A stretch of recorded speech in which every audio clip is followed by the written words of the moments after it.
Okay, John, the Center for Michigan's been holding for years community conversations throughout the entire state.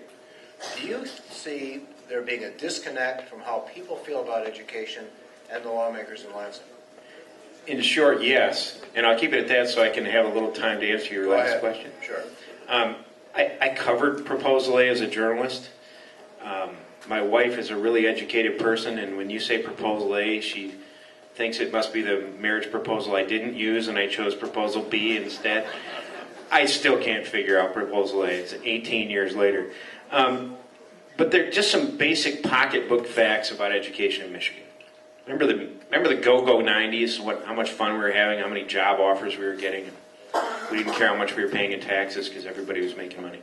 In 1995, Michigan ranked 10th out of the 50 states in per-pupil funding. We were near the top. As of 2009, the last year for which we have comparable numbers around the country, we're 24th. We've dropped way behind in terms of funding what other states have done. Still, K-12 education is by far the highest spending priority in Michigan right now. Total spending from total state resources, it is more than $11 billion. It's $4.10 out of every $10 we spend in Michigan as taxpayers. It's a big priority. We can argue about how it's funded, but it's still, by far, the biggest priority. It's also interesting to put into perspective the tough budget times of recent years. If you look at most of those spending priorities, they've had double-digit cuts in budget allocation in recent years. Education between 2003 and 2009 had a 6% cut. They fared a lot better than the rest of public society. And between 1993 and 2009, we've actually seen an inflation-adjusted increase of 22% in spending on education. So when you hear we're killing our schools, that might be true, but we must have been really helping them a while ago because we spend a lot more money today than we used to.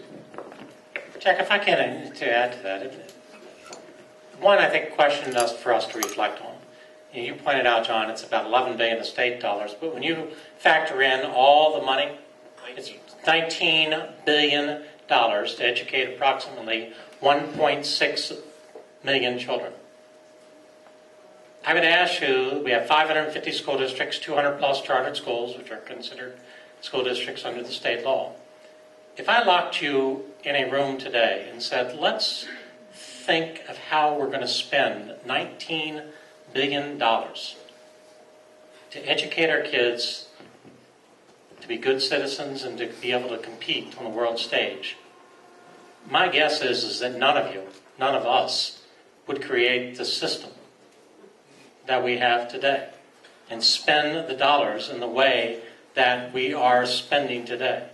And so one of the things that I think that we can think about tonight is how would we, as citizens, let's just say we discovered these great peninsulas called Michigan, with nearly 10 million people, 1.6 million that are attending our K-12 school system.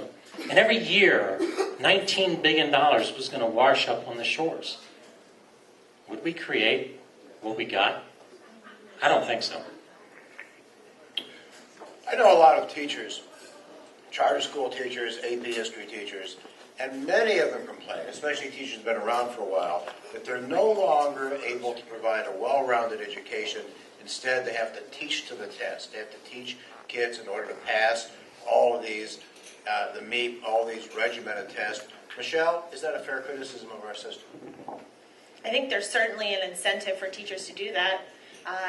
When we start to have conversations across our state about holding teachers accountable or holding schools accountable, that basically means that you're expected to have higher test scores than you did last year. And if I told you that you were going to be paid more or less based on how much your student learned this year, based on one test, what person in this room wouldn't teach the test? Why wouldn't you choose to do that? We have our incentives in the system set up to encourage that. I think that we as a society, we as education wonks need to be more thoughtful about what incentives we set up in our system. I think all of you, for the children in school now, for your own children, want a well-rounded education. We know kids need to learn to problem solve. They need to work in teams. They need to know more than just 8th grade algebra. How can we integrate some of the essential skills that we know that kids need with some of these skills that we also know they need, but don't necessarily show up on test, and quite honestly aren't that easy to test. So I think that that's something that we need to work on, and it's certainly not something that I criticize teachers for, because if I were still in the classroom and teaching a tested subject, that's absolutely what I would do too. Tom Watkins, do you agree, and is it your fault? Yes and no. Look, our schools, our teachers, and most importantly our children are more than a single test given on a single day. Again, talking about China, I find it very interesting.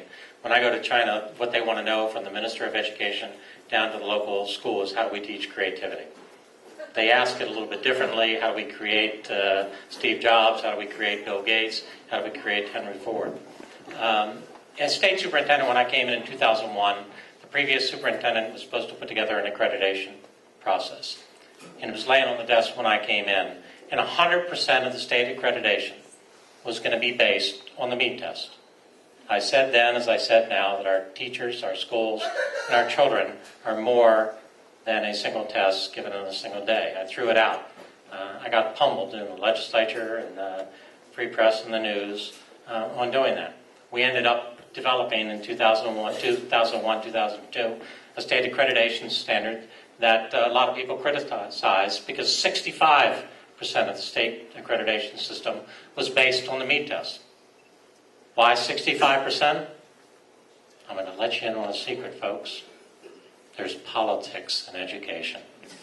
I know that comes as a great shock to everybody. But how do we end up at 65% of the state accreditation system at that time based on the MEAT? That's what could get 5 votes in the State Board of Education. 50% couldn't get 5 votes. 75% couldn't get 5%. 65% of the MEAT. So there's politics in education. I know that comes as a great shock. As Michelle said, we have to find a way, because testing does matter in some ways, but we have to find ways to infuse the creativity, the problem solving, being able to work with people of different backgrounds, art, music, and the like. Oftentimes they're not tested, but they're sometimes the only thing that keeps our kids in school and engaged. John? 2 things real quick. I got to believe there's some educators in the room tonight who will speak to that when we get to Q&A. One sitting close to the front, his name's Chuck Fellows. If I remember right, he's from South Lyon. And Chuck emailed me about 5 days ago and says, I'm coming to that Issues and Ale thing, and I'm gunning for you, buddy. Listen, there's 2 things I want you to ask the crowd in that room that night. He says, do all kids learn the same, and do all kids learn at the same rate? And no and no. And so I hope we get some educators talking about how to deal with that. At the same time, I would just issue a challenge back. We are in such a hurry every August, since we start football practice 2 or 3 weeks before we start classes, to keep score on the playing field. Nothing's more important than the football championships, right? Don't we also have to keep score in the classroom? Bridge Magazine recently named the state champs of learning. We did it during football championship week to make a statement about what's really important in high school. And we found some amazing examples looking at test scores around the state, and schools where kids we've got 60% free lunch in some of these districts, and they're winning state championships for the best 4th grade math scores. You know, I'll just name a couple. Alba, little school way up north, 58% free lunch. They got the best 4th grade math and 8th grade reading scores in the state. They're doing something right up there, aren't they? Unless they're cheating, God forbid. I said Alba, not Atlanta. Crestwood over by Grand Rapids, 48% free lunch. Best high school graduation rate in the state among challenged school districts. Shouldn't we be asking whether they're doing something right? This man is a head for numbers. As I read the tea leaves, the Michigan legislature is about to completely lift the cap on charter schools. There's going to be unlimited charter schools in the state. Michelle, talk about what that means in terms of quality of education and what your concerns might be. So I think depending on who you have sitting up here, you're going to have some different opinions about charter schools and about quality. And I'm sure if some of you have experiences with charter schools, you'll have different opinions too. And that's with good reason. Charter schools in aggregate perform in about a bell curve, meaning there's some that are really, really good. There's some that are really, really bad, and most of them fall somewhere in the middle. My concern is that as Michigan looks to lift the charter cap, which would mean that authorizers across the state, so people who get to decide if someone gets to open a charter school, can open as many schools as they want. My hope is that they would do so with an eye to quality and ensure that the people who are either coming into our state or who are already here and want to open schools have their credentials and have the background that we need to make sure that our kids are being educated in a great way. I'd call myself probably about 80% pro-choice. I certainly see some of the positives, but one of the downfalls is that if we're moving kids from failing schools into failing schools, is that really accomplish anything? Or are we just moving things around? I actually worked in a charter school as a teacher in its very, very first year. I walked in on the first day and literally no one knew anything. I mean, very, very simple things like how do we get kids to lunch? I taught kindergarten. That's a really important part of your day. No one has ever done lunch before. So when we have charter schools that need some time to get rolling, that's absolutely fair and we would expect that, but they're getting rolling as we have a kid who's never going to be in kindergarten again going to that school. Is that the best thing? I'm not convinced. 80% sure. I'm not sure. Tom, what are your concerns? I'm a supporter of public education. If you think about it for a moment, the true Statue of Liberty of this great country of ours are our neighborhood public schools. There's not another institution that doesn't take the tired, the hungry, the poor, the huddled masses, people to speak English as a second language, children with disabilities, and give them hope and opportunities. And if you believe, as I do, that our schools are the true Statue of Liberty, then our teachers are truly the torch lighting the way for us all. But legally, Tom, But charter schools are public schools. I'm also a very strong supporter of chartered schools because chartered schools are public schools. As state superintendent, prior to becoming state superintendent, I started the forerunner, the first chartered school here in the state of Michigan, and started the first chartered school in Florida, and helped countless others start chartered schools. Gas, Hiss, right? However, having lived in the city and worked in the city and seen schools across the state, I've witnessed schools that, quite honestly, I wouldn't send a dog I didn't like to. If it was a school, if it was a gas station or a party store, and it was selling the same product as meat or milk, the agriculture department would shut it down because it was selling a rancid product. We have to be honest about what's working. Only the captain of Titanic only hit the iceberg once.